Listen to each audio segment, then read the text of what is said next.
Well, hi there. How's it going, everybody? It's been a while, or it feels like it's been a while since I've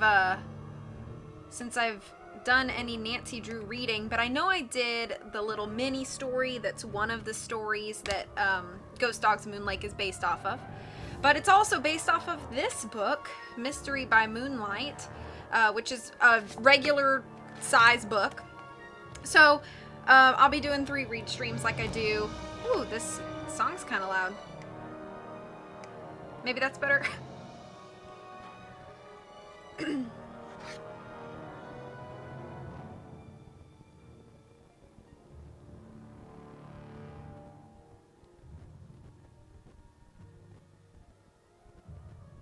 on one second.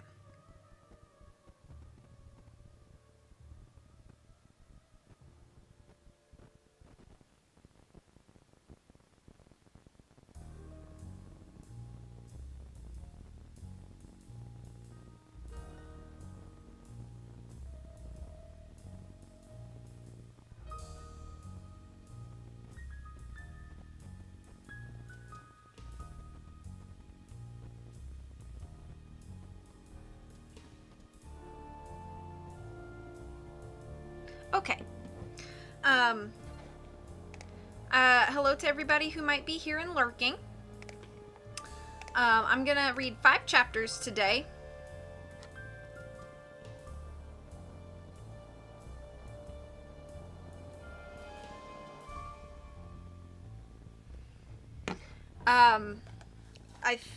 I don't know how many chapters there are. I think there's 16 or 15. There's 15 chapters, so I'll probably do 5, 5, and 5. But I'm definitely going to do 5 today.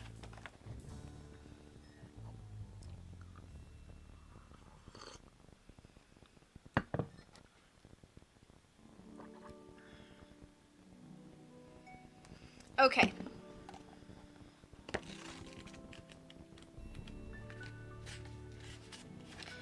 Without further ado, I suppose I'll just get started.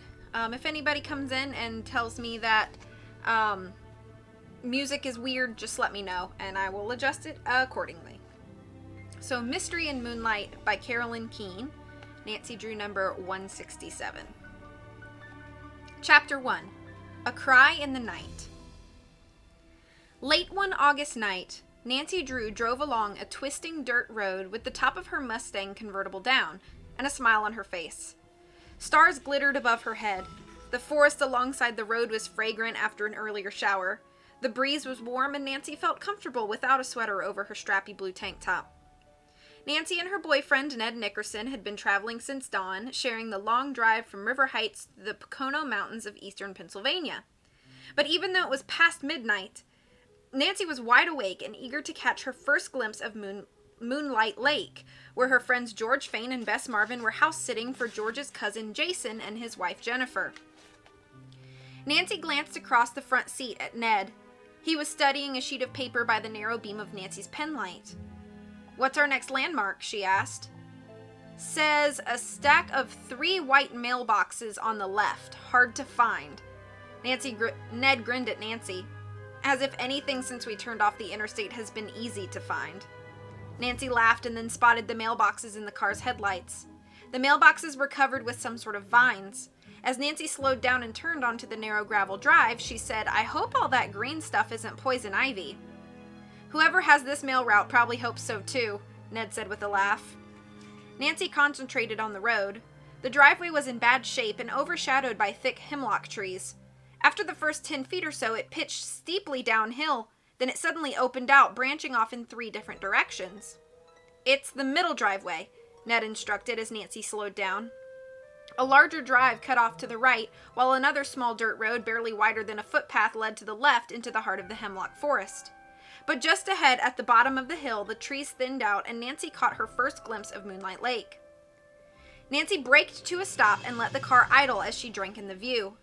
The setting was romantic, even more beautiful than George had made it sound last week when she invited Ned and Nancy to spend time at the cottage. A light breeze lifted Nancy's thick reddish blonde hair off her shoulders. Her blue eyes sparkled with delight. What a perfect place for the last fling of what had been a really great summer. "Did you order up the nearly full moon for the occasion, Nan?" Ned teased. Nancy released the brake and slowly continued down the drive toward a small 2-story stone cottage perched on the edge of a lake. The porch lights were on. Music and the smell of brownies baking wafted out the screen door. Before Nancy could answer Ned's question, a figure burst from the door and jogged up to the car, flashlight in hand. "Nancy!" Bess's familiar voice called as Nancy was pulling into the driveway next to an old station wagon. "Am I ever glad to see you," she declared. "Well, that's good, since we plan to spend the week here," Ned joked as he climbed out of the car and stretched his arms over his head. Nancy put up the top of the car and popped the trunk before getting out. She and Bess hugged, then Nancy held her friend at arm's length. Although Bess's smile was wide, her blue eyes looked worried. "Is something wrong?" Nancy asked. "I'm not sure," Bess said, "but things are getting definitely weird around here lately." "What's going on?" Nancy prodded, arching her eyebrows. "George didn't mention anything when we spoke on the phone last night." Bess gave an exasperated sigh. "You know George. Sometimes she's so level-headed, it's disgusting." Nancy smiled. George and Bess were first cousins and devoted friends, but in everything from looks to interests, they might as well have been born on different planets. Nancy listened patiently as Bess continued. "I'm positive George has heard the same noises I have almost every night. There's a ghost, Nancy. A real ghost that's haunting this place. Until today, I thought it was the ghost of someone murdered on this very spot." Bess jerked her head toward the cottage. She lowered her voice to a whisper. "But now I'm sure it's the restless spirit of a child left behind and drowned when the valley was flooded back in the 20s to form the lake." "I don't like the sound of this," Ned said with mock seriousness. "We came for a vacation and already you have Nancy on the case, tracking down a drowned ghost." "Well, it's true. I know because it's in the paper," George finished for Bess as she approached the car. She aimed her flashlight at the small pile of luggage Ned had already extracted from the trunk. "Hi, Ned. Great to see you. You'll be happy to know you're just in time for brownies."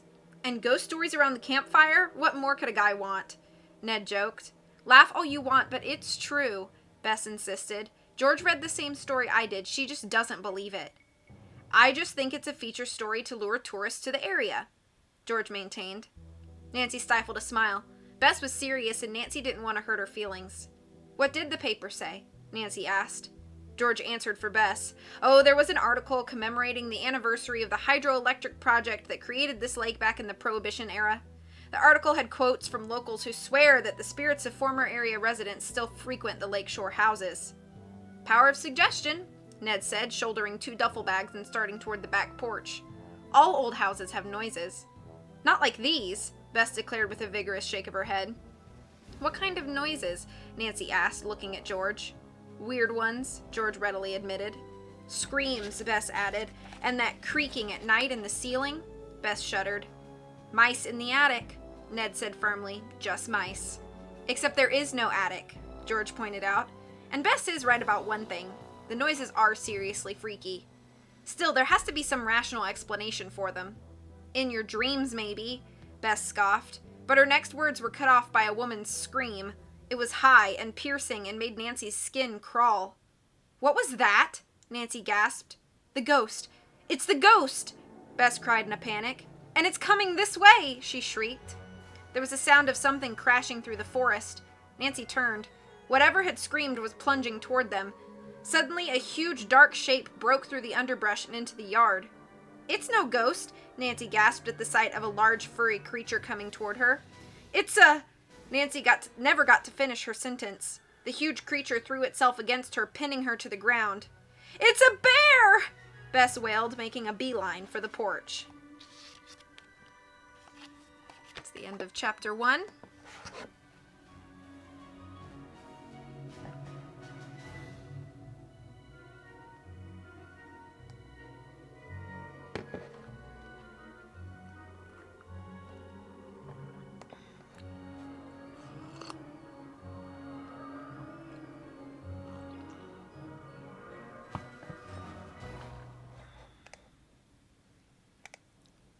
There is something nice about afternoon coffee.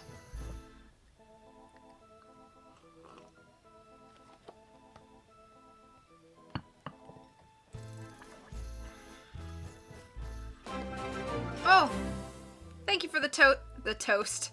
Thank you for the host, Terror. Also, thank you for the toast, if you had made toast. Thank you for that toast. Hope you're doing good.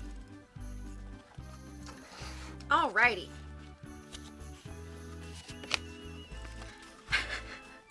I am hungry, and toast does sound good. Alright, chapter 2. Too many neighbors. A scream rose to Nancy's lips, but her cry was smothered by the huge beast. A bear! A bear! She heard Bess scream. This thing is not heavy enough to be a bear, Nancy thought as she struggled to squirm out from under the wriggling mass of fur. She pushed with all her might and her hand gripped its fuzzy pelt. Then her fingers closed on something else. It was smooth and cool and studded with some kind of metal balls. It felt like a collar. Nancy grasped it and suddenly a big wet tongue began licking her face. She managed to roll out from beneath the creature. It's a dog, George gasped, helping Ned pull the huge dog off Nancy. Nancy scrambled to her feet and began to laugh. Stop, you silly dog, she commanded as Ned dragged the dog away. The dog wagged its tail and turned its affections toward Ned, jumping up and planting its massive paws on his shoulders. With great enthusiasm, it began to lick Ned's neck. Laughing, Ned tried to push the dog down while Nancy rubbed her hip where she'd fallen. Are you okay? He asked. I'll survive, Nancy said. She could see in the light spilling from the porch that the dog was some sort of mixed breed. Part Newfoundland, part something very furry.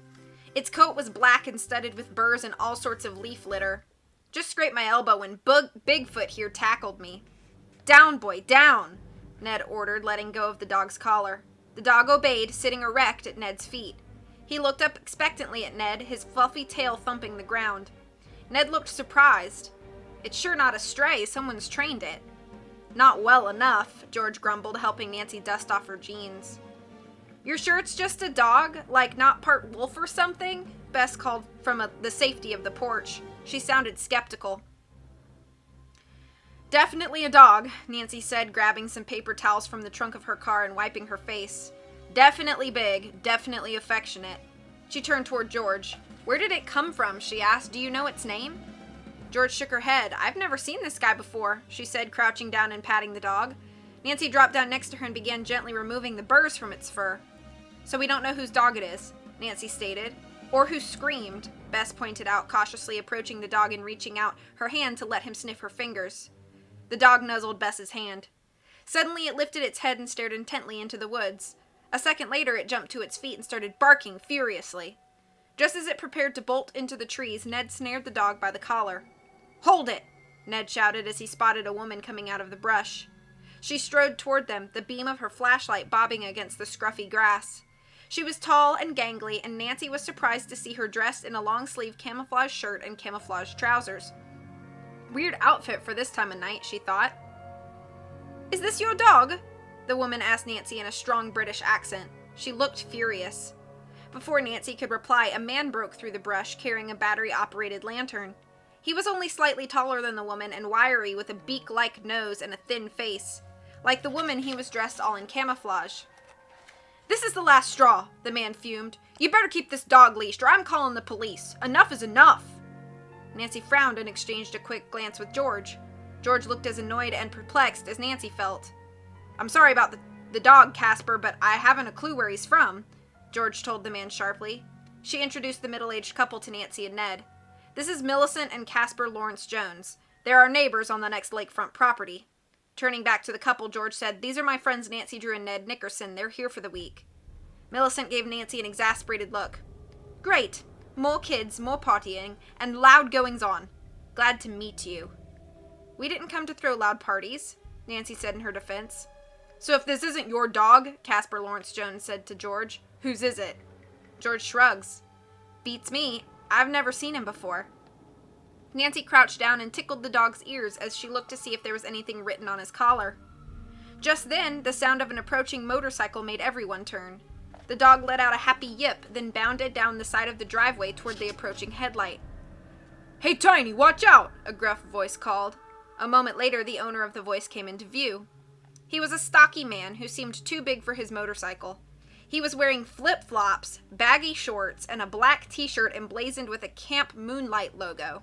The word Chief was inscribed on his baseball cap. and a tattoo of a crescent moon peeked out from under the short sleeve of his shirt. "Tiny, how'd you ever get loose?" The man stopped the bike, and the dog leaped all over him. "Down now, behave yourself." Tiny instantly sat down and looked adoringly at his master's face. "Is this your dog?" Casper asked angrily. "Yeah, what of it?" the man shot back. "What of it?" Bess repeated incredulously. She marched right up to the man and said, "He practically killed my friend Nancy here?" "It wasn't as bad as that," Nancy interjected quickly. She wasn't sure she liked the look of this guy on the motorcycle, and she didn't want to pick a fight with him. "It was more than bad for us," Millicent fumed. "That dog ruined a whole night's work." Nancy looked at George. "Work?" she mouthed. George arched her eyebrows and nodded as Casper went on.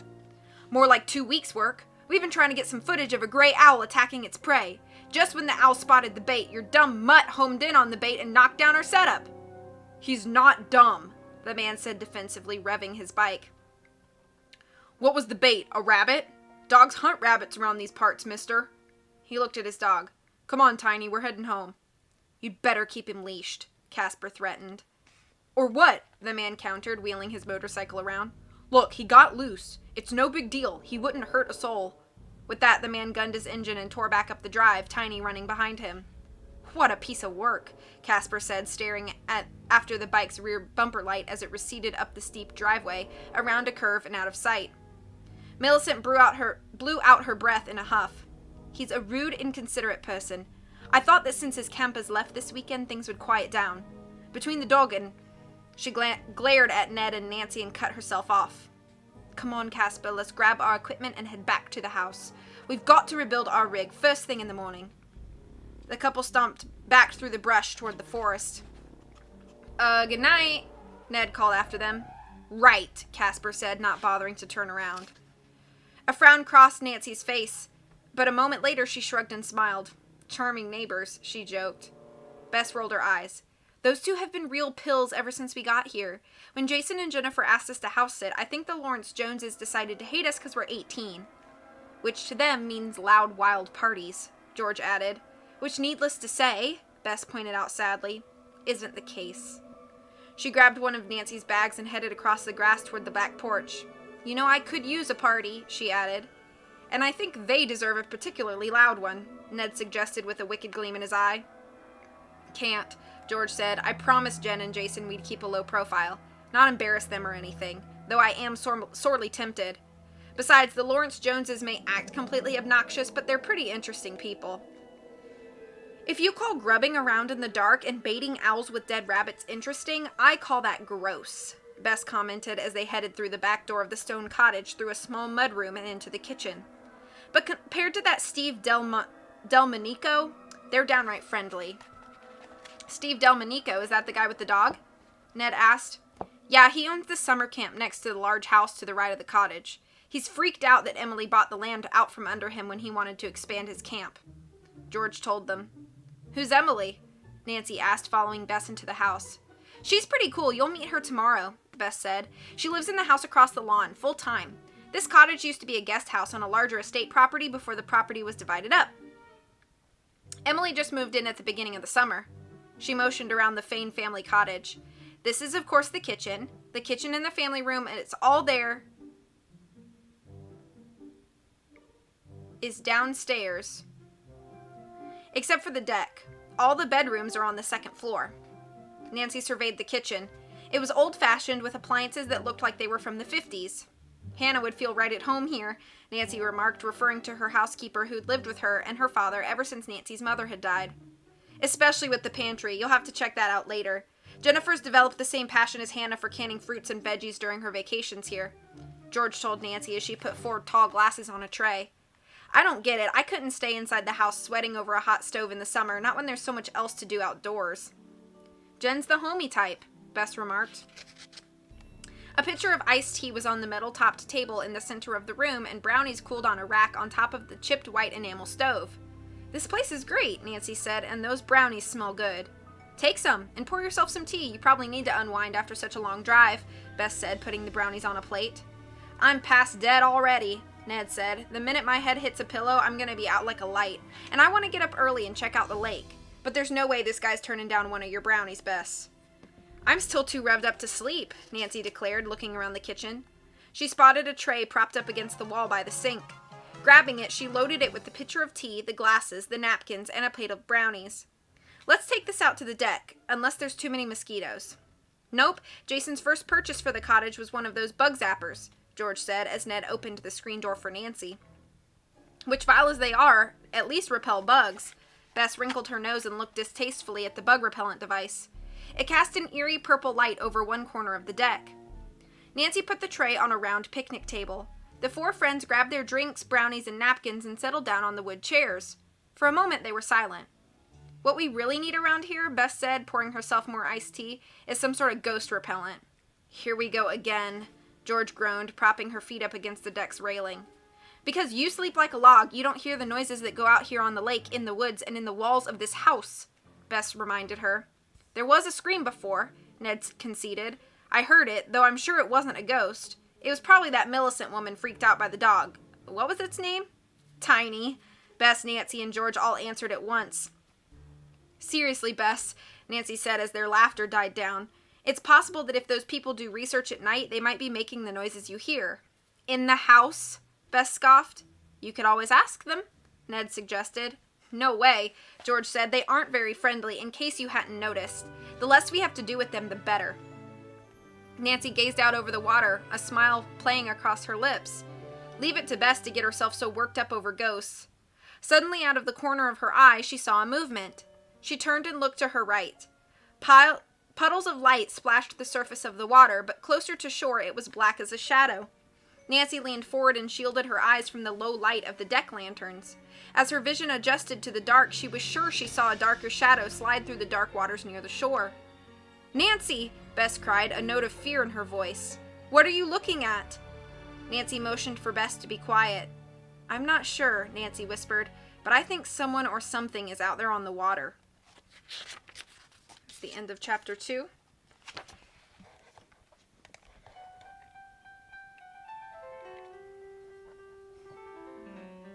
Oh, thank you for that toast. That's kind of you. Imagine how great it'd be if someone opted to cash in an accent reward during a read stream. That'd be fun. I would get my work for it. I just tried that a little bit just now with that Millicent woman because it said she had an accent, so. Ha! He spelt it as chief. Nobody ever corrected out of fear of beatings. Hi, Drewby. How you doing today? Yeah, I missed the memo too about wild and loud plotting.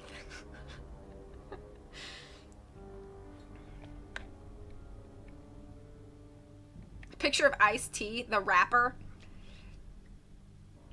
Bat ghost repellent, aka his fist kapow. Wild party. Batman exists in the Nancy Drew universe. I mean, it could be a thing, right?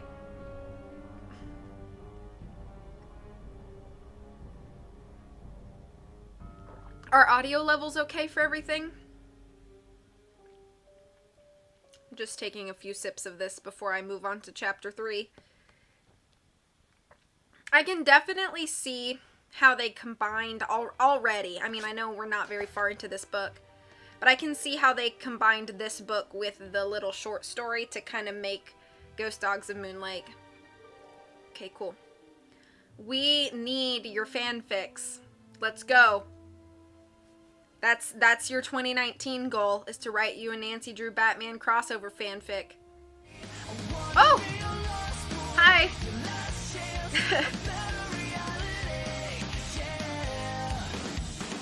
Hi, best friend.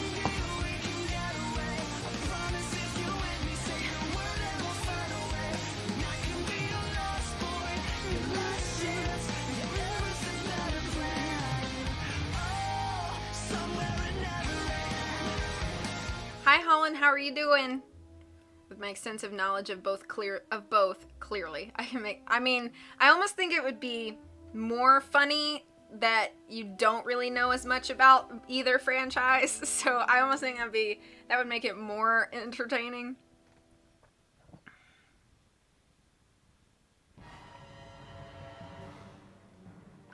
Okay.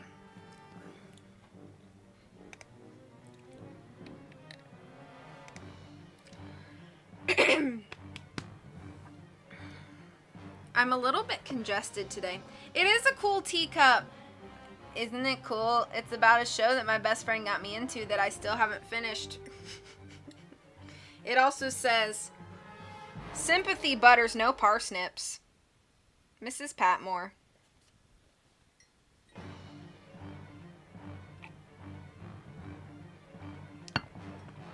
Okay, I'm going to go into chapter 3.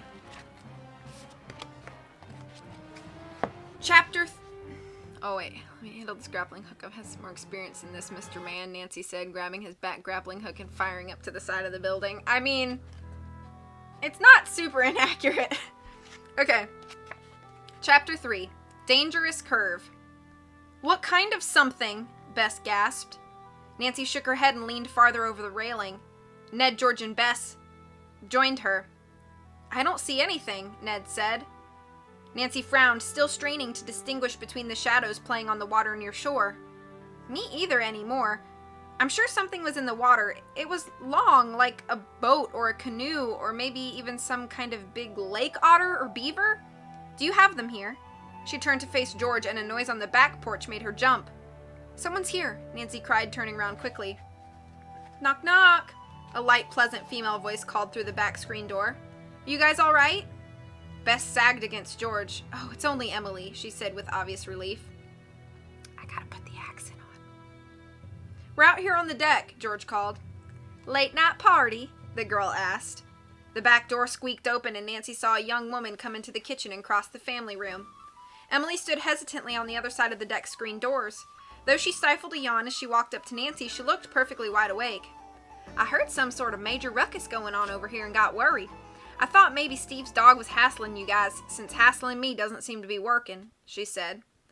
That's not exactly what happened, but thanks for checking. Actually, we just thought we saw someone down on the lake, George told her. On the lake? At this hour? Emily stepped onto the deck. Unless Steve's got some new trick up his sleeve, I doubt it. Maybe it was just an animal, a beaver, Nancy suggested. And by the way, I'm Nancy Drew, and this is my friend Ned Nickerson. Emily put out her hand. Emily Griffin here. Bess and George mentioned you guys were coming for the week. That should set off the Lawrence Joneses. They positively cringe at the sight of anyone under 30. She laughed, and 2 deep dimples appeared on her cheeks. So have you seen night animals on the lake? Nancy asked. Emily shrugged. Actually, I'm not much of a night person myself, but there are beavers around here. I don't know if they swim around the lake at night. I was asleep when I heard the noise. She glanced back around the deck and then over the lake, then back across the yard toward the woods. Everything seems quiet around here, so I'll head back. I was about ready to call the cops. No need for that, Nancy assured her. Want to take a brownie with you? Bess offered. Emily shook her head. Thanks, but I'm going back to bed. I'll take you up on your offer tomorrow, though, if there are any left. Bess saw Emily out, and George brought the tray back into the kitchen with Nancy and Ned close behind. Your room's at the end of the hall, Ned. Nancy's at the top of the stairs, George said. Ned started up the steps with the bags. That was sweet of Emily to head over here right away when she thought there was trouble, Bess said as she began putting the food away. George looked up from the sink where she was washing the glasses. Right away isn't how I'd put it. It took her a while to get here. She was asleep, Nancy said absently. Though that girl's beyond lucky, she sure doesn't wake up with bedhead. You can say that again, Bess said with a sigh. Bess's hair was silky and straight and tended to look a major mess in the mornings. And did you see her shoes? George laughed. Shoes and socks, Nancy said. Of course you'd be the one to notice that, Bess teased. Nancy's keen eye seldom missed any details. It is sort of weird to be freaked out about noises over here and then take the time to put on shoes and socks, George commented. I'd race out barefoot or at the most grab my flip-flops. To each his own, Nancy said with a yawn. She seems like a nice neighbor. I like her. She apparently freelances as a TV journalist making documentaries, so she's usually buried in work. But maybe now that you guys are around, we can convince her to hang out with us more, Bess said. We're going to town tomorrow. I could ask her to come along. After a leisurely late breakfast on the deck, the 4 friends piled into Nancy's Mustang and headed back toward Lost Valley, the small town that serviced the lakeside community. Despite Bess's invite, Emily didn't join them. It was the last week in August, just before Labor Day, and the village was busy. Nancy cruised Main Street twice, finally settling for a parking space at a meter in front of the town square. As she tucked her keys in the pocket of her shorts, she remarked, "Weird. This place didn't always have a lake, but those big houses on the hill are pure Victorian. She turned to George. Did the village ever have another name? Yeah, George replied, pointing to a bronze historic marker planted in the grass a few feet away. The whole story's here. The town used to be called Lenape. The stream that was dammed up to flood the valley was Lenape Creek. After 5 years after the power company created the new lake, people voted to rename the town since Lenape Creek didn't exist anymore. Weren't the Lenape an Indian tribe? Nancy asked. Bess nodded. They still are. There's a small reservation to the north of town. Apparently, the tribal activists want to go back to the old name of the town. Originally, the tribe was so angered by the creation of the dam, they didn't want their name associated with the town. Meanwhile, they're also in court trying to reclaim some of the sacred burial grounds around the lake, George added. The marker says the valley was a sparsely populated farm community, Ned pointed out, shaking his head. But I bet the people whose pioneer forefathers settled the area found it hard to lose their land. Nancy looked thoughtful. It must have been difficult for all the residents of the valley to lose their homes. But that was a long time ago, George reminded them, stopping to shake a pebble out of her sandal. And Lost Valley has become a pretty successful tourist town. From what I've seen in the paper, no one, except for the hardcore Lenape activists, want to see the lake drained and the valley restored, even if it were possible. This place is the biggest tourist and vacation attraction this end of the Poconos. As they started toward the center of town, Nancy could see George's point. The stores lining Main Street looked prosperous, busy, and inviting. Bess managed to move past most of the shops. We can come back and explore all these places another day if you want, Bess told them as she approached a large corner store.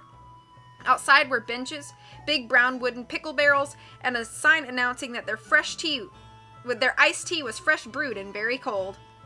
This is the general store. We've been shopping here instead of out at the big supermarket in the mall, even though it costs a little more, but it's way more fun. With that, she opened the double screen door and marched in. Nancy and the others followed. Even after she pocketed her sunglasses, it took a moment for Nancy to adjust to the interior light. The store's wood paneling gleamed. Shelves lining the wall were crammed with everything from jeans, workout clothes, and work boots to toys and hardware. One area held a wide selection of canned and packaged grocery items. As Nancy's eyes adjusted, she saw there was a butcher counter at the back of the store, and another large area devoted to hunting and fishing supplies and other sports gear. An oval counter in the center of the room was lined with jars of candy and novelties, and the aroma of fresh brewed coffee filled the air. Cool, Ned commented, heading straight for the hardware department. George started in the same general direction, making a beeline for the sporting gear, but Bess suddenly gripped her arm. Look, she gasped. Both George and Nancy turned in the direction of Bess's gaze. Bess was pointing at a lean, dark-haired guy who stood against the counter talking to the cashier. The man had high cheekbones, and he was very good-looking. Here goes Bess, Nancy thought and smiled to herself. Isn't he the Lenape Native American rights activist whose picture's in the paper the other day? No way are there two of anyone that cute around, Bess said, her eyes sparkling. George took a couple of steps in the direction of the counter, studied the guy for a minute, then turned to Bess. You're right, she said. He's the one who works at the Native American Museum on the other side of the town square. What was his name? Jim something, Bess remembered. I'm going to scope him out. With that, Bess smoothed her hair, stopped to check her reflection in a mirror beside a display of baseball caps, then walked nonchalantly toward the counter. Nancy and George exchanged a knowing glance. While she's appreciating the local scenery, I'm going to see what's new in swimming gear, George said. Go ahead, I'll keep an eye on Bess, Nancy promised, casually making her way toward the counter. She didn't want to cramp her friend's style, but she too found something compelling about this guy. He had a focused, intense air about him. She wondered what he did at that museum. She moved close enough to overhear Bess's conversation, but pretended to rifle through a rack of marked-down, Western-style cowboy shirts. Nancy could see the guy was definitely flirting back at Bess. He had straightened up at her approach and was fingering the strand of small beads that he wore around his neck. He looked interested in whatever Bess was saying. Nancy strained to get the gist of their conversation. Wow, so you're an assistant curator at the museum? Bess said, her blue eyes wide with admiration. The guy smiled shyly. Yeah, I got the job last January right after graduation from Penn State. Nancy could practically hear the wheels inside Bess's head turning, figuring out exactly how old this Jim person was. Probably 21 or 22, which was fine by Bess, who often dated guys as old as 25. So you like it around here? Bess asked, tossing her hair back from her face. The guy shrugged. What's not to like? I've lived here forever. My whole family has lived up on the res. I don't live there myself these days. I've got my own place just outside of town. Where are you from? The Midwest, Bess told him. River Heights, to be exact. My cousin and I are house-sitting a cottage for the month over on Moonlight Lake. Maybe you know the place? It's on the North Shore, and it used to be the guest cottage for the old Malone house. Yeah, I know the Malone house. The guy's expression darkened. Right. I might have expected as much. Enjoy the cottage if you can. He made it sound like a challenge.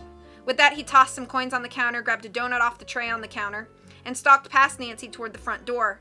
As he passed Nancy, she saw that he wore an intricately beaded bracelet similar to the necklace and had a hunting knife in a leather case attached to his belt. Nancy frowned as he slammed the screen door behind him. What was that about? She asked, walking up to Bess.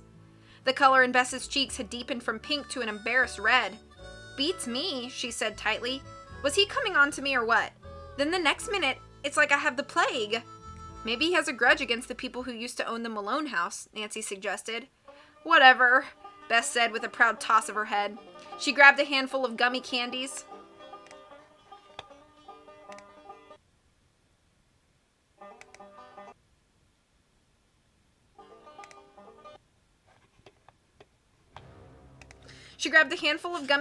Put them on the scale, and paid the proprietor $1.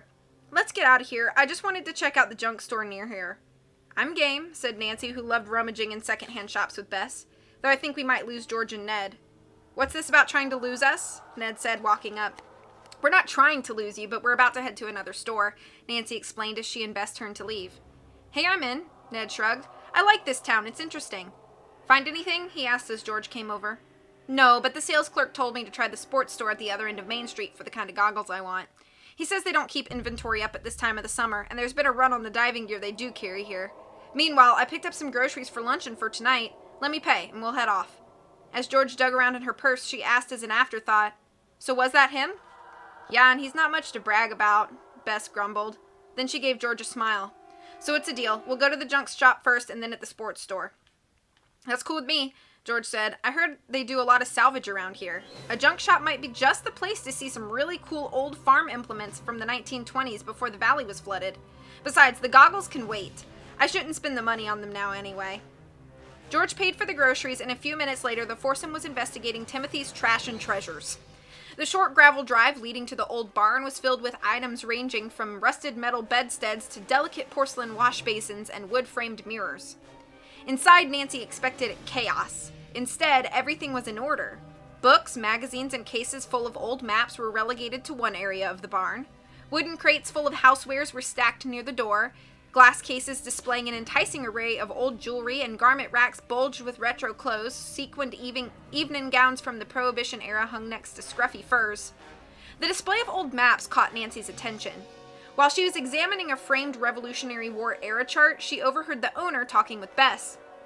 That there's a real nice example of a 1920s toaster. Nancy peered over Bess's shoulders. Bess was holding a strange flat appliance that once was probably shiny metal, but now it was heavily rusted. It had a hinged flap that looked like a drop-down door on each side. That looks familiar, George said, joining them. We have one of those back home in the attic. It's a toaster that belonged to my great-grandmother, except ours still has the cord. Well, this thing's cord's been long gone. Someone brought it in with a pile of other things that washed up from the lake. So there really is salvage from the lake, Ned said. Not exactly salvage.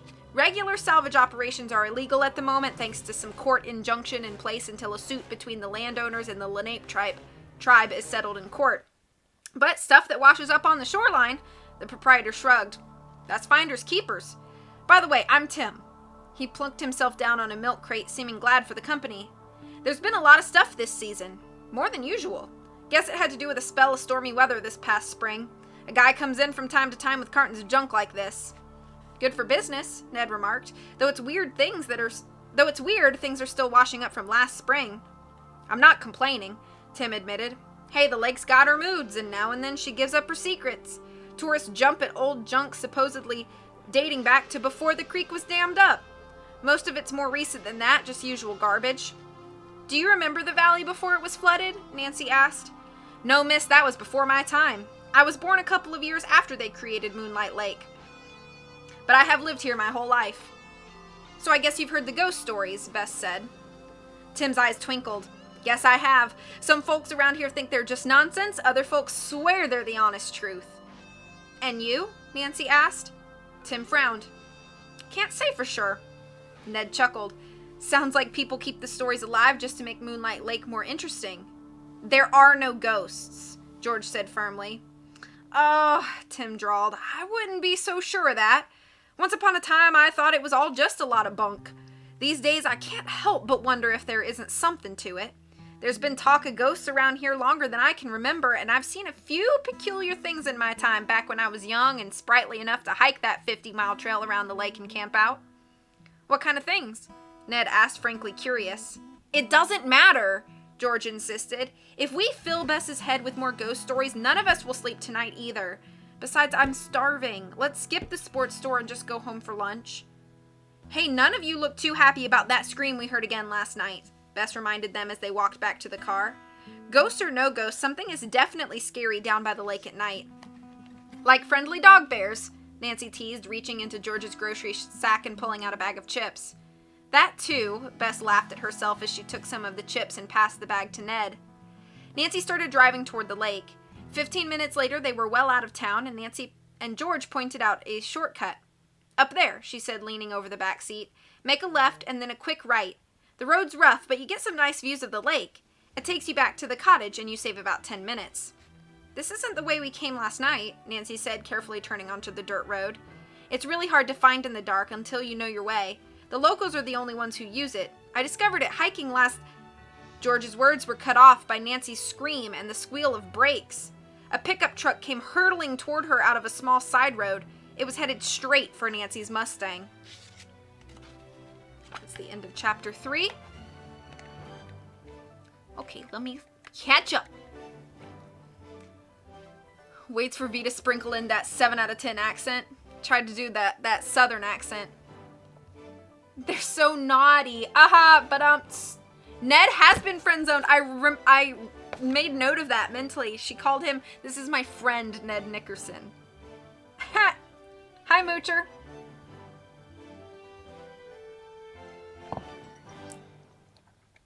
And hi, CJ.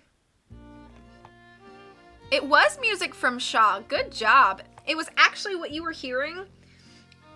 Okay, it was in the middle of the Danger on Deception Island music, and that's because it was technically in the Danger on Deception Island music files, but it was what was used as in the trailer for the next game, which was Shadow Ranch. So good ear. 80 billion repetitions, it eventually sticks. Malls of fun? I don't understand. I used to think malls were fun when I was in like middle school, and that was like the only thing you did socially. Let's hang out at the mall. I never streamed Shaw. You should do that someday. Never 80 billion without 80 billion and one.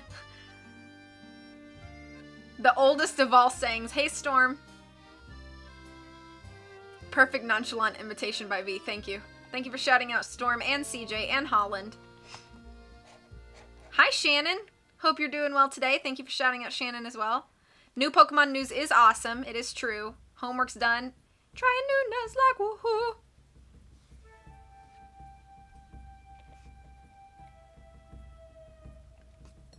Oh yeah, are you going home for spring break? Is this early? I feel like it was just Christmas. Just on a quick break at my conference. I hope your conference is amazing, and thank you for popping in.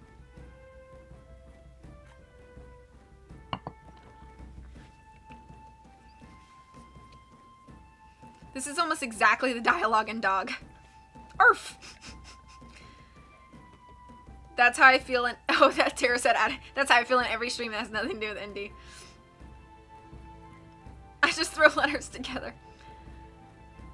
All that in a bag of chips. Bear dogs love chips. Watch yourself, ladies. There are enough Nancy Drew games. Way to have a social life in middle school, unlike me. Aw. First week of March. That just seems so early. Or high school, or college, or grad school, or now.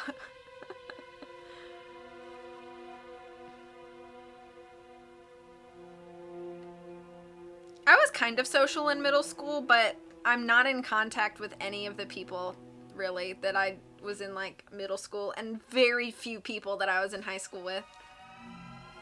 I was not social at all in elementary school, really. We got 2 more chapters in preschool. I was so social in preschool, you guys. You have no idea.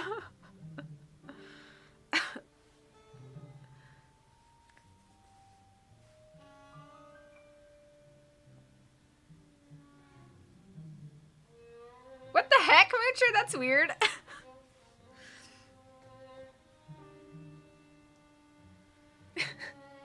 Yeah. I'm not understanding you're trying to invite girls to her bachelorette party. Is that what's going on?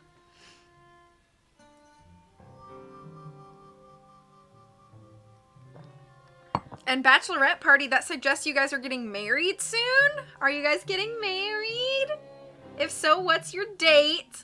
What day are you getting married? Unless I'm just, like, getting ahead of myself. Oh, they asked me to find the girls that go. Okay, I understand. Good luck, Steve. Yeah, bachelorette party kind of suggests 3/8/19. So that's the 3rd of August? The 3rd of August? That's so close. Congratulations to you. That's a lot of years down the road. If it's the 3rd of August, then I congratulate you. And I hope that everything goes well and smooth leading up to it and that the day is perfect. She has 7 Maries as friends. Maybe ask her for clarification. You don't want to invite the wrong Marie. That would just be embarrassing. My parents' anniversary is the 1st of August, so that's cool.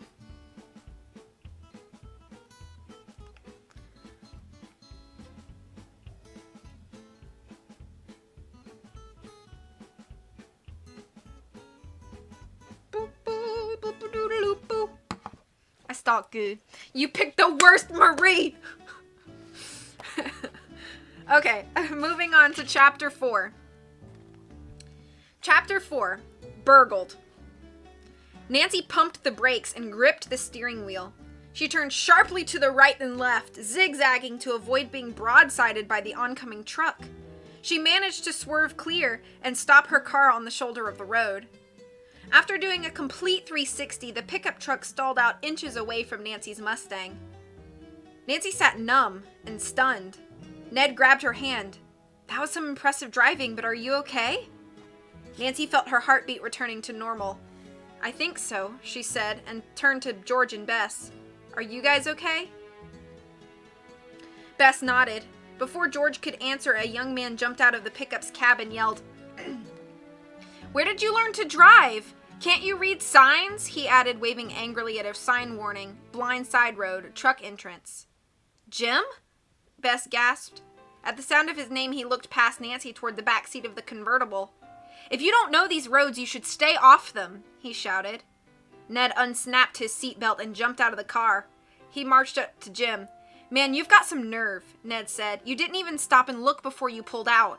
So now it's my fault. Nancy quickly ran between Jim and Ned. She didn't know a thing about Jim, but she wasn't sure Ned realized he had a knife in his belt. Ned was beyond angry, and Jim looked fit to kill. Bottom line is, she said, her clear blue eyes fixed on Jim, we're all okay. That could have been a bad accident, but nothing happened, so just let it go. Jim shifted his gaze from Nancy to Ned.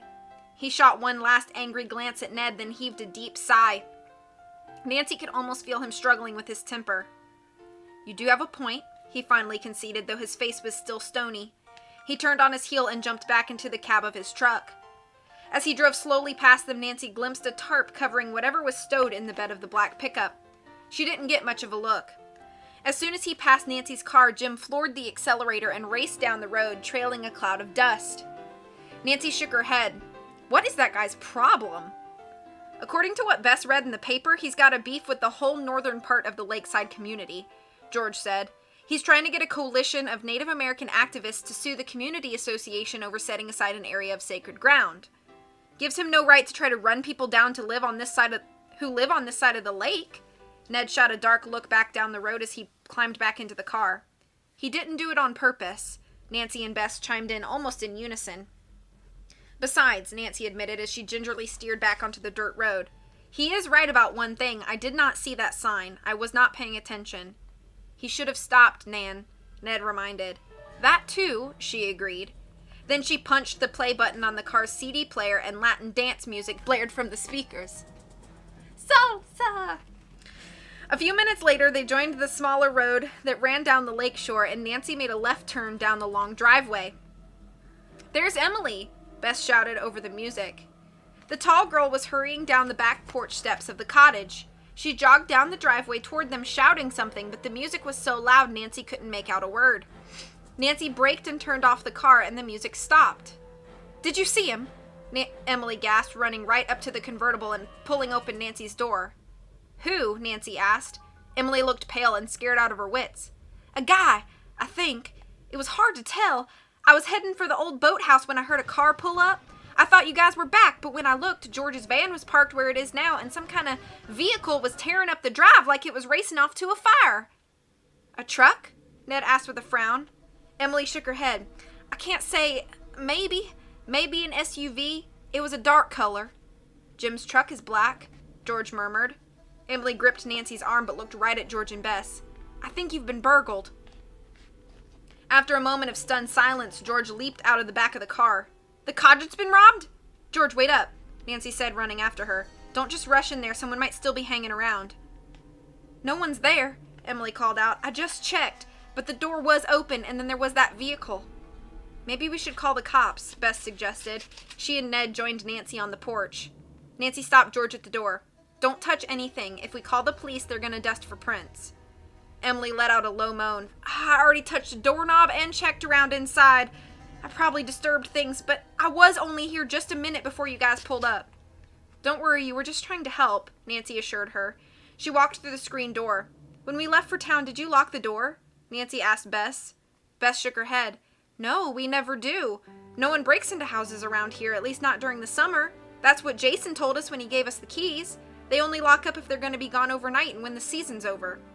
Yeah, George added, and the lock's not a very strong one. The way he put it, if someone wants to break in, a little lock wasn't going to keep them out, but no one's ever broken into the cottage. As far as I know, not into my house either, Emily added. The place looks pretty okay, doesn't it? Ned remarked as Nancy flipped on the kitchen light. No more messed up than when we left, Nancy noted, taking in the room at a glance. The breakfast dishes were still in the sink and some plates and glasses were on the table. Did you check upstairs? George asked Emily. I didn't have a chance. Bess and I will look around up there, George said, running up the wooden staircase. A loud car horn blared outside from the direction of Emily's house. Oh, I have to run. I have these guys coming in from town to renovate the old boathouse. Okay if I leave? She hesitated at the door. Sure, there's nothing you could do. And thanks for checking the cottage for us, Nancy said. Emily went out the door. Through the kitchen window, Nancy watched Emily cross the grass toward the white truck parked in the driveway. It was splattered with mud, and the sign on its side read North Shore Hauling, Excavating, and Landscaping. As Emily approached, two guys jumped out. Nancy turned her attention back to the countertop. Everything seemed to be in its place, the boombox, the blender, the toaster oven, and the small microwave, the kind of items petty thieves usually love. Hey, Nancy, in here, Ned shouted from the pantry. Nancy turned from the window and hurried over. What did you find? She started to ask, and then she noticed the crowbar lying beside a partially pried up floorboard. Well, that's weird, she said, crouching down beside Ned. Nancy glanced up at the pantry shelves. The rows of glass mason jars and canned goods seemed in order. Even the dust on the edges of the shelves seemed undisturbed. George clattered down the steps and came in through the kitchen. I heard Ned call you, she said. Nothing seems to be missing upstairs. Did Ned find something? She asked, and then noticed the floorboard. She let out a low whistle. Our burglar was probably in the middle of trying to find something beneath the floorboards here when something made him leave. Maybe he heard Emily outside. Nancy tried to remember what Emily had said she'd been doing when she heard someone pulling out of the driveway. Should we call the cops? Ned asked, getting up. I don't know, Nancy debated with herself a moment. Nothing's been taken as far as we can see, Nancy said. She turned to Bess and George. It is weird, though, that he suddenly ran. Probably heard our car before we turned down the road, Bess said. No way, just now a truck pulled up at Emily's and I didn't hear it, Nancy pointed out. Bess giggled. True, but that truck wasn't a convertible with the top down and with a CD blaring salsa, Nan. You could have heard us halfway back to Lost Valley. Nancy laughed. Okay, that's a good point. She looked at the crowbar and the floorboard. So we're not calling the cops, at least not yet, so I won't worry about fingerprints. I really want to see if something is beneath this board, though. She shot a questioning look toward George. Is it okay if I finish what the mystery man started? Be my guest, George said and shrugged. I think next summer Jen and Jay are going to redo the whole kitchen and pantry. Besides, we could nail it back down. Nancy worked the crowbar carefully around the old plank. It came off fairly easily. She pulled out the small penlight she kept on her keychain and aimed the narrow beam at the crevice. All she saw was the usual old house debris, a thick layer of dirt, bits of paper that had slipped between cracks in the floor over the years, dust balls, ancient peanut shells left by a mouse, and the remains of a mouse nest. She felt vaguely disappointed. At least we know the burglar wouldn't have found much of value here, Nancy said. I'll go get a hammer and some nails so we can put this back, George volunteered. Great, Nancy said, starting to get up. Suddenly she noticed something glinting in a patch of sunlight that was streaming through the open pantry door. She knelt down and let out a low laugh. Now this is interesting. Ned dropped down beside her and looked at the floor. New nails on several boards, which means... Nancy finished Ned's sentence. Today is not the first time someone's been here looking for something. I don't believe it. You mean the whole time we've been here someone's been systematically burgling our house? Bess cried in dismay. Maybe, or maybe earlier. You guys have only been here most of August. Could have happened last winter or in the spring when Jen and Jason are only around on weekends. Nancy's words calmed Bess down some. She added, Look, Bess, whoever was skulking around today probably won't be back for a long time. They almost got caught in their act. Nancy stood up and stretched. I'm going to see if Emily's finished talking to those workmen. I want to see where she was when she heard the vehicle pull out of this driveway. I can't believe we didn't run into anyone on our way in. We did run into Jim, Nancy reminded her. Ned reminded her. Nancy frowned. Right, Jim. She thought about Jim a moment and made a mental note to find out if the road he pulled out of circled back in this direction. Still, it was hard to believe he rushed out of the house in time to have almost run into them. With a shake of her head, she said, We drove another 5 minutes or so before we got here. Emily seemed to think that we should have seen someone pulling out of the drive. She didn't exactly say that, Ned pointed out. She wondered if we saw someone on the way in. That could have meant on our way in from the main road. True, Nancy conceded. I'll go ask her now, but in the meantime, maybe you guys could check things out a little more thoroughly. The burglar seemed interested in something beneath the floorboard, but he could have made off with some jewelry or something small we wouldn't notice right away. Maybe it was a homeless person who wandered in, Bess suggested. Just maybe someone hungry? George opened the refrigerator and peered inside. None of our food seems to have been touched, she said. No, and I don't think whoever was here came to steal something easy to grab, Nancy said. Whoever it was expected to find something tucked away in the house. Outside, shielding her eyes from the sun, Nancy looked over at Emily's driveway. The truck was still parked, but Emily and the two men were nowhere in sight. Nancy made her way down the hill toward the boathouse. Its stone and wood exterior matched both the main house and the Fanes' cottage. As she walked past the garden shed, she heard Emily's voice. Time's running out, guys. Nancy looked around the corner of the shed. Emily was standing there talking urgently to the two workmen. As Nancy approached, both men looked up startled. Just a sec, Emily said, handing the bigger man some cash. I can come back later, Nancy said, turning to leave. No, Kevin and Dale here were just leaving. You bet, the bigger man said, pocketing the cash. He mumbled something to Emily and then motioned for the other man to get in the truck. See you tomorrow, he called out the passenger window. He backed the truck up into the turnaround and drove up the long gravel drive. I'm sorry to bother you, Nancy said, looking around the lawn. The boathouse and shed were definitely in need of repair. Broken shingles on the roof, cracked window panes, and a door half off its hinges, bravely secured with a shiny new padlock. No bother at all, Emily smiled as she watched Nancy take a look around. I know, this place really is a mess, she said with a sigh. More than I bargained for when I took it on. Bess said you only bought it a few months ago? Emily nodded. I had my heart set on the place. A determined expression came across her face. And I'm gonna make it work, even if I go broke doing it. Nancy put her hand on Emily's arm. My dad always says if you believe enough in your dreams, they do come true with a little work. More like a lot of work, and even more money, Emily joked. I wonder, did those guys see anyone on their way here? Emily shook her head. I asked. They said there was a truck on one of the back roads a little earlier driving fast, but they didn't say when exactly. They do lots of hauling and landscaping jobs on this end of the lake. Right. I have another question. It's about the cottage. It used to be part of your property, right? My property? Emily pursed her lips. Never. I mean, it was parceled off and sold ages ago, like in the 1940s or 50s. It hasn't been part of the big house acreage for years. I wish it was, though, she said. Of course, that would have made this place even less affordable. A wistful note in her voice piqued Nancy's curiosity, but before she could ask her more, she heard the crunch of gravel on the driveway. She turned to see a candy apple red Volkswagen Beetle stopping in the turnaround. At the sight of the car, Emily's face paled, and as the door opened, she gasped, "How in the world did you find me here?" That's the end of chapter 4.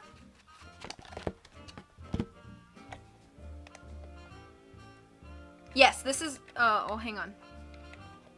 I think I saw Paige pop in and ask the question, does this book have a game correlation? Yes, this is one of the 2 books that Ghost Dogs and Moonlight is based off of. Okay. Marie G can't hold a candle to Marie T or Marie L. Oh. Burgers. IMDb rates this entrance into chat 3.8 out of 10. Hi, Mystic. Hope you're doing well today. Ned is doing his best to jump out of that friend zone. Don't intervene. Don't tell him about the knife. I am so alpha. Hey, Jim, Ned called you a pig earlier. Yeah, he clucked. Ned doesn't know animal noises. Thank you for dance breaking. A guy, I think. Typical response when I get when people are asked to describe me. Oh, I think CJ was meaning that was Curse of Blackmore Manor music. We'll have to redo the whole kitchen pantry after we wreck it and leave and never address it again. No worries. Thank you for being here, Paige. Don't worry about being late.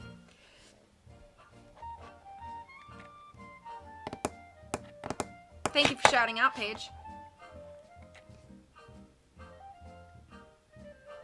Yeah, so it's the little short story that's part of it. That's one of the things that they basically combined that one short story out of the Nancy Drew Ghost Stories book and this entire book. They like mushed the 2 together to come up with the story of Ghost Dogs and Moonlight. The weather makes me angry. If we shake our fists, will that help?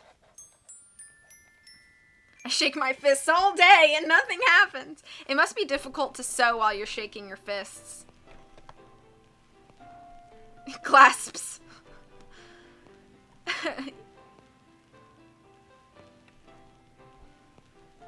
I didn't know there was a solo in this track. What? Huh?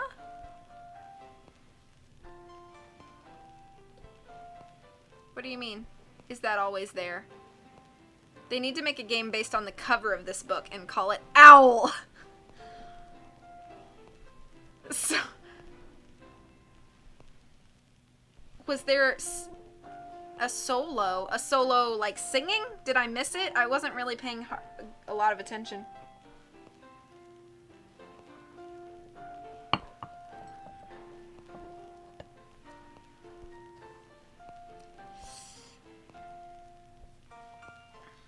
Oh, thank you. Thank you. It's a cool mug. It also says, "Sympathy butters no parsnips, Mrs. Patmore." I stab myself every single day. Oh no! I think my brains want fries. True. I had fries with my lunch today.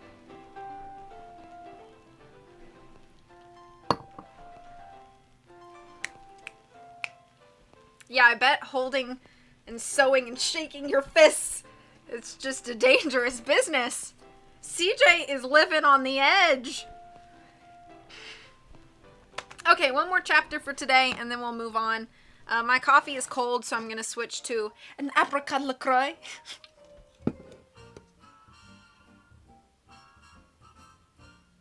The audio is ahead? Like it's out of sync? Is it that way for anybody else?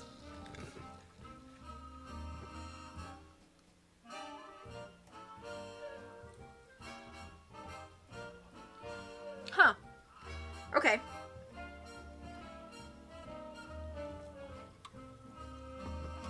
Okay, I'm glad I'm not out of sync, though. Africa LaCroix? No, apricot.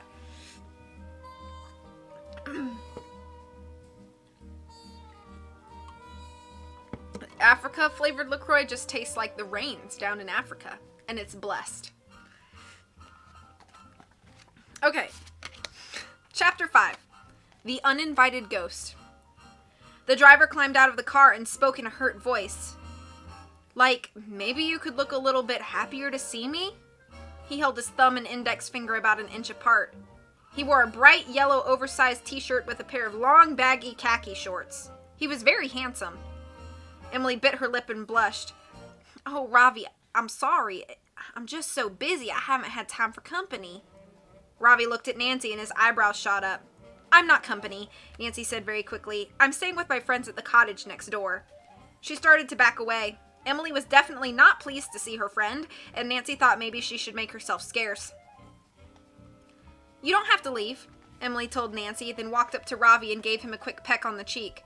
Sorry, Ravi, I didn't mean to sound so impolite, but I thought you were in New York in film school. What are you doing here? How in the world did you find me? Ravi's smile broadened.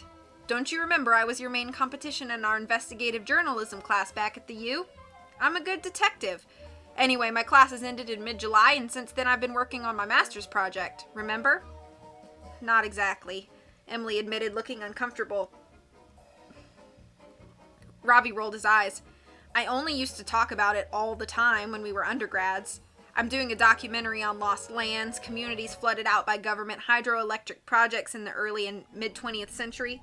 Moonlight Lake wasn't far from New York, plus it fit the bill.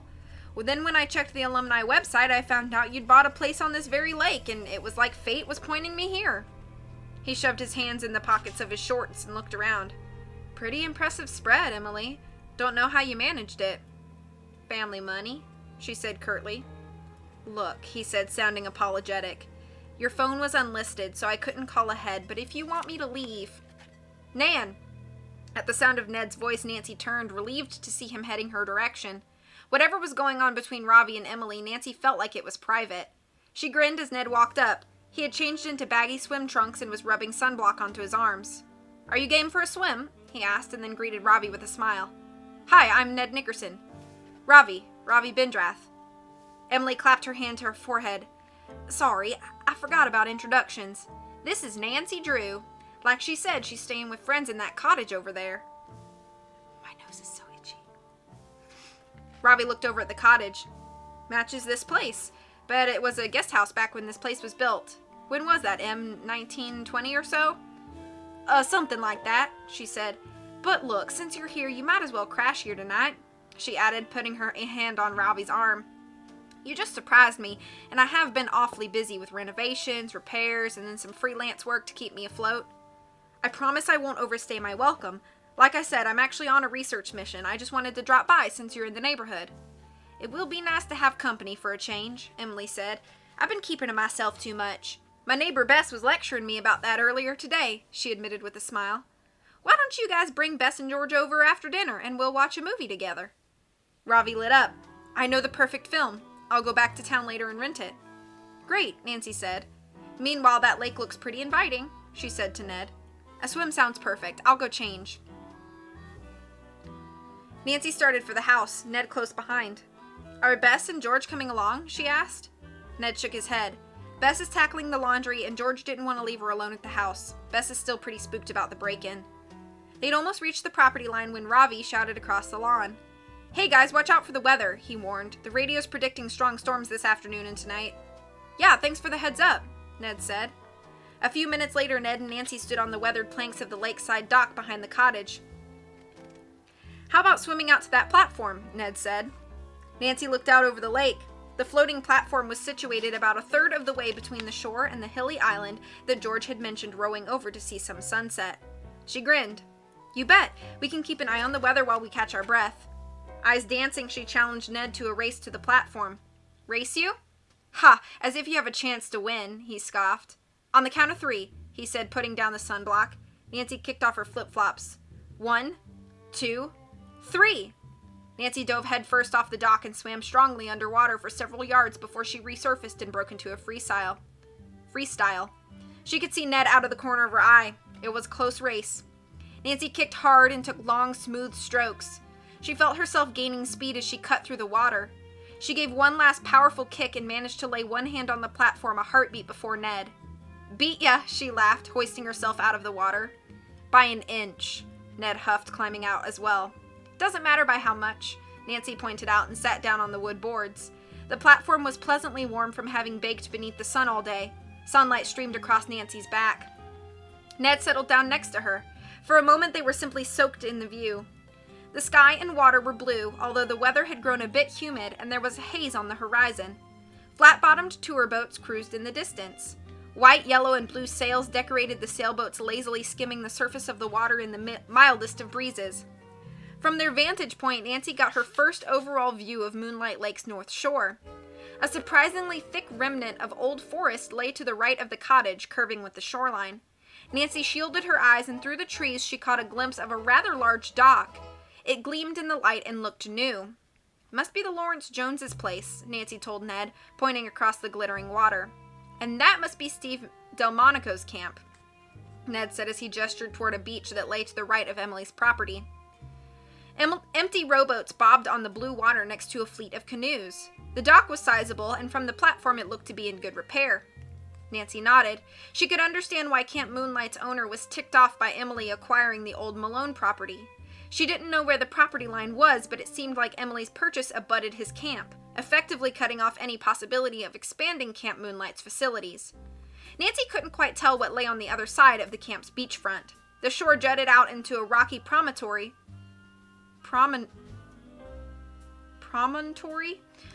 with a thin strand of stunted pines obscuring the view of whatever lay beyond. "That camp looks pretty deserted," Ned observed. "Guess all the kids are gone?" "Bess told me that only the maintenance staff at administration is around this week. By next weekend they'll probably have stowed all those boats. It looks lonely without campers," Nancy said, leaning back on her elbows. "Delmonico, the camp owner, came off as a pretty nasty piece of work," Ned commented. "Well, George and Bess's neighbors, the Lawrence Joneses, were not exactly pleasant either," Nancy said, remembering the incidents of the previous evening. "What do you think about that attempted burglary this afternoon?" Ned asked. "That's hard to say," Nancy remarked slowly. "With so much small stuff in sight that would be easy to grab, why would someone pry up a floorboard? Like you said earlier, they were probably looking for something in particular." Nancy nodded. She rolled over on her stomach and propped her chin in her hands. "So far, that's the only explanation." "You did hear someone snooping around outside last night," Ned reminded her. "Maybe they were casing the joint." "While we were there? I doubt it, unless of course someone's trying to spook Bess and George." Ned threw his head back and laughed. Bess was born spooked, but it would take more than a prowler to unnerve George Fane. "Emily didn't really see the car that pulled away," Nancy recalled. "Or truck," Ned added pointedly. "I know Bess wants that Jim guy to be some sort of dream man, but he seems like a pretty unsavory character to me." "He's not that bad," Nancy said. "But then again, if I could figure out why someone interested in Native American rights would be prying up a floorboard in the house and trying to burgle something, Jim would top the list of suspects." Nancy thought for a minute. "I don't know how he could have been at the cottage and then run into us when he did. He does know the back roads. Even driving them slowly, it only took us 5 minutes or so to get back to the house after we ran into him." "Who else is on the list?" Nancy sighed. "It's a very short list. There's no one else on it yet." With that, she pillowed her head on her arms and closed her eyes. She pictured the pantry and the pried-up board and reminded herself to confirm that Bess had left the door open and that no one had jimmied the back door lock. "We have to watch the weather," she mumbled as she began to drift on into a nap. It seemed a second later that Ned was shaking her. "Nancy, wake up." Even before she opened her eyes, she felt the platform rocking in the water. Nancy sat up quickly and saw clouds mounting on the northwest horizon. They were tall, dark, and menacing. As she rubbed the sleep from her eyes, she heard a clap of thunder. It was still far off, but the wind was picking up. "We'd better get out of here now," she said. Ned shook his head. "I can't believe we both drifted off like that. I have no idea what time it is." "We'll figure that out later," Nancy said. And with that, they both jumped into the lake and started swimming toward the shore. But the water was much rougher than it had been before, and waves surged above Nancy's head. She felt as if she were swimming against a current. Though she aimed herself toward the cottage's dock, she found herself being pulled back toward the platform. She felt like she was swimming in slow motion. The water was slapping her face. Nancy gritted her teeth. She was a powerful swimmer. Doubling her effort, she began to make some headway. "We're not making much progress," Ned gasped.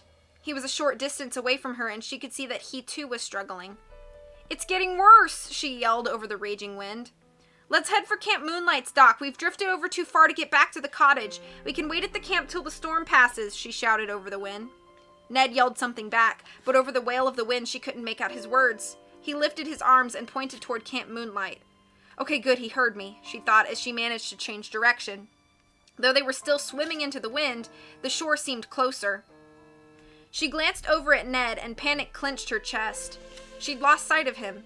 A gust of wind sent a spray of water into her eyes. "Ned?" she screamed. She spotted him struggling a few yards ahead of her. He was battling the rough water but gaining on Camp Moonlight's beachfront. Phew!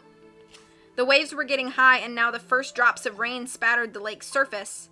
The wind's howl grew piercing, and Nancy noticed the dark gray clouds tinged with a frightening but familiar greenish hue. Do they have tornadoes in this part of the country? She wondered.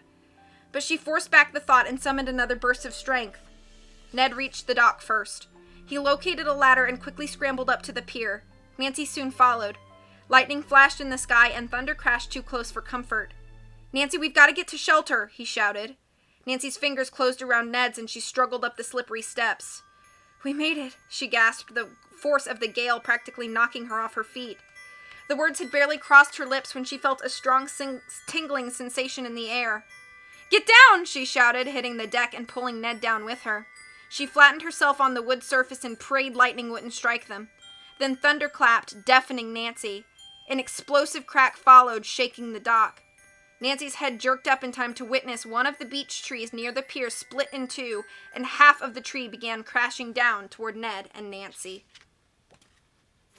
That's the end of chapter 5. Oh, I'm sorry, my nose gets itchy sometimes during read streams, and I don't know what it is, or like why it does that. Oh, it was Ravi. R-A-V-I. That's the name of the guy. Like Emily Griffin's boyfriend or whoever he is. That's so weird, Paige. And hi, Heartless Shroom. I hope you're doing well. I want to go swimming. I mean, you can, but I wouldn't recommend it. Yeah, I might die. That's probably... I want to live forever. Another library job. Gotta apply. Good luck. Yeah, get a girl. Apply to all the library jobs. Yes, a promonu. What?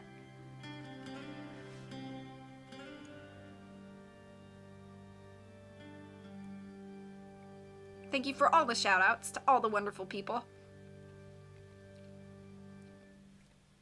Finally lost sight of him. You can have tornadoes in any part of the world, technically. That's true.